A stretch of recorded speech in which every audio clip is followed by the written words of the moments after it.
আমরা যখন জীবনের কঠিন পরীক্ষার মধ্য দিয়ে যাই তখন আমাদের মনে হয় সব কিছু শেষ, সামনে যেন অন্ধকার, কেউ পাশে নেই, কেউ বুঝতে পারছে না আমাদের যন্ত্রণা।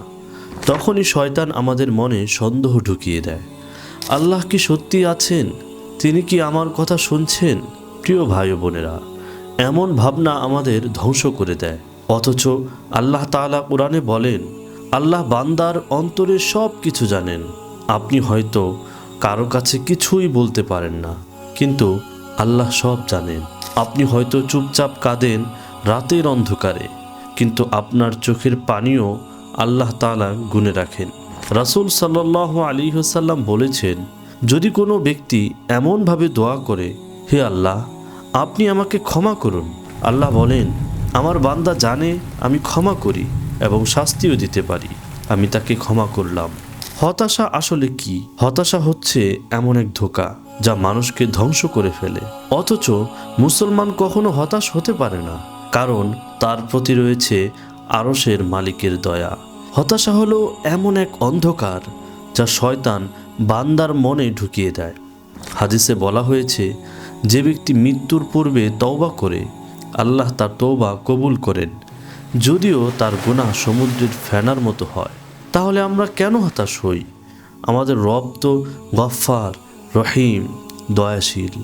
আল্লাহ বলেন, হে আমার বান্দাগণ, যারা নিজেদের প্রতি সীমা অতিক্রম করেছ, তোমরা আল্লাহর রহমত থেকে নিরাশ হও না, নিশ্চয়ই আল্লাহ সব গুনাহ ক্ষমা করেন। হযরত আইয়ুব আলাইহিস সালাতু ওয়াস সালামের ঘটনা মনে আছে? তিনি বছরের পর বছর রোগে ভুগেছেন, সন্তান হারিয়েছেন, সম্পদ হারিয়েছেন, কিন্তু কখনো আল্লাহর উপর থেকে বিশ্বাস হারাননি। তিনি দোয়া করেছিলেন, হে আমার রব, আমাকে দুঃখ কষ্ট স্পর্শ করেছে আর আপনি সর্বাধিক দয়ালু।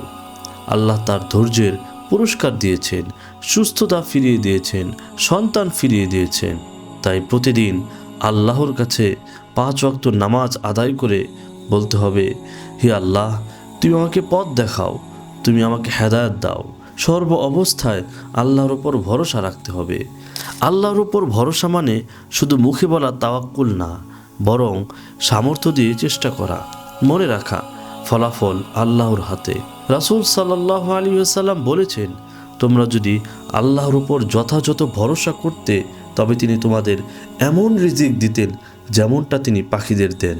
পাখি যেমন ভোরে খালি পেটে বের হয়, সন্ধ্যায় পূর্ণ পেটে ফেরে। প্রিয় ভাই বোনেরা, আপনার আমার জীবন যতই জটিল হোক, মনে রাখবেন, আল্লাহ জানেন আপনি কষ্টে আছেন।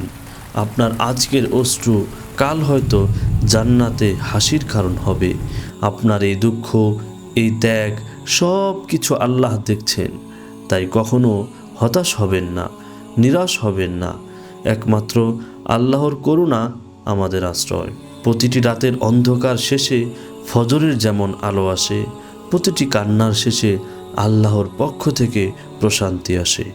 আসসালামু আলাইকুম ওয়া রাহমাতুল্লাহ।